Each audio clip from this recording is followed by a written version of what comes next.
Olá, eu sou o Dr. Luiz Henrique e quero falar com você hoje um assunto super importante, a educação que não educa. É possível ter uma educação que não educa? Nós estamos vivendo um tempo muito difícil, onde temos duas instituições, a família de um lado, a escola de outro, que fazem parte da formação e do desenvolvimento de todo ser humano. Hoje em dia nós temos encontrado adultos que não sabem o que fazer e principalmente entram dentro de um casamento que acabam causando maiores problemas porque entram com motivações erradas. E aí tem filhos e esses filhos vão para a escola e o que acontece é que nessa escola parece que os pais não se sentem responsáveis pelos filhos quando estão na escola. Parece que o trabalho dos pais termina quando eles chegam na escola, porque vira um depósito. A creche, a escola se torna um depósito de crianças. E essas crianças, na verdade, elas precisam pelo menos 70%, 80% da presença dos pais. O desenvolvimento dessa criança vai estar relacionada à estrutura familiar que essa criança tem. E a escola, ela vai ser talvez 25%, 30%, 20% do restante para que a coisa aconteça. Hoje em dia nós estamos vendo essa inversão de valores. Então nós temos aí, a estrutura familiar é a organização da vida da família. Ela não termina, o seu papel não termina quando a criança vai para a escola. 70% a 80% do desenvolvimento é parte da família. A estrutura familiar é a estrutura de valores, de crenças. Isso forma a nossa identidade, forma o nosso olhar, a nossa maneira de ser, nossa identidade, a nossa visão de mundo, visão do outro, como nós nos relacionamos e muito mais. Além disso, como eu aprendo. Se eu não tenho uma boa estrutura familiar, eu não vou conseguir aprender bem. A escola ela tem que entender a participação que ela tem, ela não tem que assumir a posição da família, e é isso que realmente tem acontecido. A formação dada pela família, nós temos que entender que nós levamos para a vida inteira.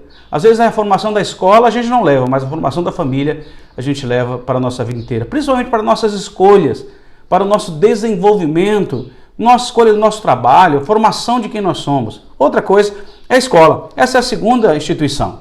A escola, ela faz a escolarização. A escola apoia a família e não é a família que apoia a escola. Ela ensina, ela acompanha o desenvolvimento. Já a família, ela participa ativamente, ela desenvolve, ela faz acontecer o desenvolvimento.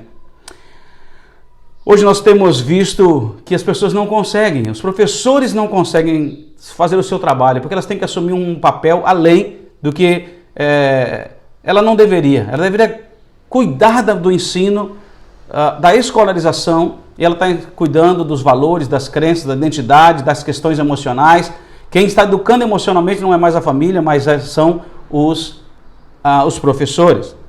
Na verdade, nós precisamos de gestores competentes e não pessoas que são amigas. Nós precisamos de uma liberdade maior e um preparo maior e continuado para os professores. Hoje em dia nós temos professores desanimados, professores sem resultados, classes cheias, sem possibilidade de aprender, crianças doentes.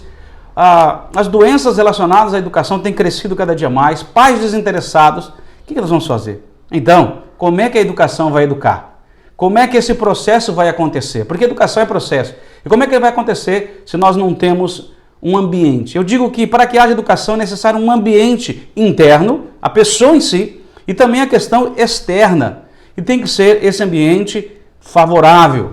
A metodologia, os agentes da educação têm que estar envolvidos, tudo dentro desse processo de educação.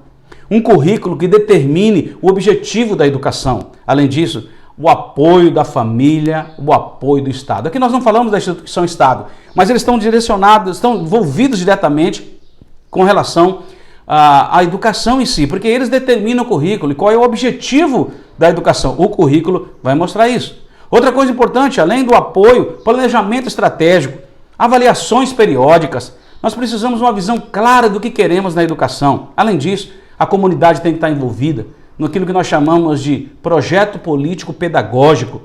Nós temos que formar esse projeto político pedagógico junto com a família. Além disso, gestores que realmente sabem o que estão fazendo, sabem para onde estão indo, têm uma visão clara, objetiva, e isso ele passa para os pais, isso ele passa para a sua equipe, e as coisas começam a acontecer de uma maneira como uma engrenagem, não é? Tudo preparado, tudo agindo da maneira correta. Além disso, precisamos de professores que tenham uma formação forte. Eles saibam estar preparados, porque hoje nosso tempo é um tempo de mudança.